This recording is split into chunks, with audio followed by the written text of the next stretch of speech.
कहते हैं नारी परिवार का आधार होती है, लेकिन ऐसी बहुत कम महिलाएं होती हैं जो परिवार के साथ साथ समाज का भी आईना बन जाती हैं।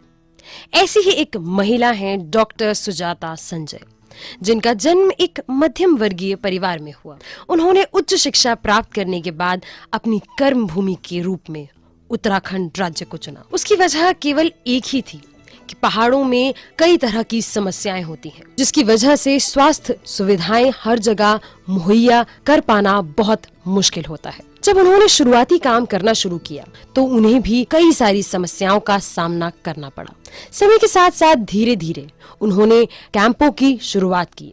ये कैंप उन्होंने निशुल्क किए। निशुल्क कैंपों को करते करते तकरीबन उन्होंने 200 से भी अधिक कैंप किए प्रदेश में, जिसमें उन्होंने 4000 से भी ज्यादा महिलाओं को स्वास्थ्य लाभ दिए। इन कैंपों का केवल एक ही उद्देश्य था, महिलाओं को स्वास्थ्य के प्रति जानकारी देना। इन कैंपों को करते करते जब वे महिलाओं से मिली, महिलाओं की और भी समस्याओं के बारे में जाना।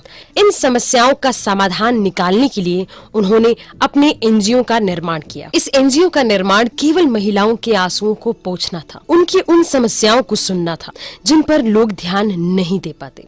और इन्हीं उद्देश्यों के तहत उन्होंने एक उद्देश्य रखा, बेटियों को बचाने का।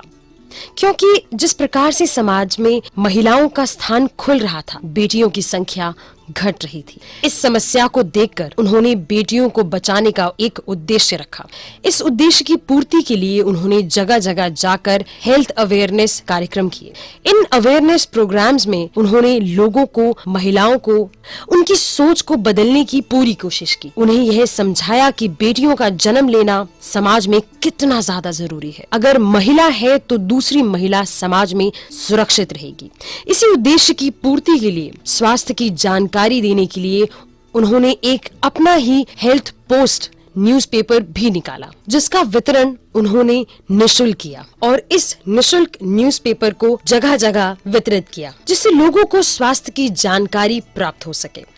स्वास्थ्य की जानकारी के साथ साथ लोगों को ये समझाने की भी कोशिश की उन्हें स्वास्थ्य के साथ साथ सफाई का भी ध्यान रखना पड़ेगा। किशोरियों की छोटी छोटी समस्याओं का समाधान करना, गरीब बच्चों को उनकी आर्थिक तंगी से जूझते हुए स्वास्थ्य सुविधा देना और शिक्षा प्रदान करना डॉक्टर सुजाता के जीवन का उद्देश्य बन गया। इन उद्देश्यों को पूरा करने के साथ साथ उन्होंने एक बहुत अच्छी मुहिम की शुरुआत की, जिसमें उन्होंने कम्युनिटी चैनल का सहारा लिया। कम्युनिटी रेडियो चैनल के माध्यम से लोगों तक पहुंचने की मुहिम शुरू की। ऐसी जगह जहां अन्य चीजें नहीं पहुंच पाती, अपना निशुल्क कार्यक्रम करके लोगों को स्वास्थ्य के प्रति जागरूक किया। उन्होंने इसी जानकारी को धीरे धीरे व्यापक रूप में फैलाते हुए उन्होंने बहुत बड़े समाज का निर्माण किया, जिसमें स्वास्थ्य की सुविधा उपलब्ध कराई जाए। उनके इसी निस्वार्थ भाव को देखते हुए उत्तराखंड सरकार ने उन्हें बहुत सारे सम्मानों से सम्मानित किया,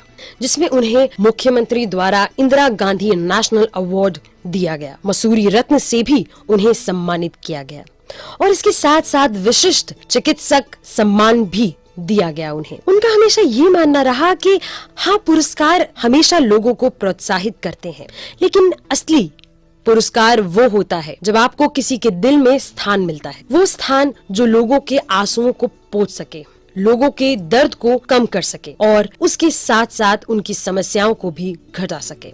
उनके बहुत सारे प्रयासों को देखते हुए लोगों ने उनकी हमेशा सराहना की और उन्होंने भी अपने काम को निरंतर पूरा करने का संकल्प लिया। इस काम के साथ साथ उन्होंने अपने परिवार का भी सामंजस्य बिठाया। परिवार में उनकी 2 बच्चियों के होने के बावजूद भी उन्होंने कोशिश हमेशा यह की कि वे अपनी बच्चियों का भी ध्यान रखें और जहाँ तक हो सके अपनी सेवाओं को भी निरंतर रखें और एक डॉक्टर के रूप में भी अपनी सेवाओं को भी कहीं पर भी किसी भी प्रकार से खंडित न होने दें। उनके इन्हीं सब प्रयासों का हम सम्मान करते हैं और उन्हें सलाम करते और सच में ये कहते हैं कि हाँ, हमें उन पर अभिमान है।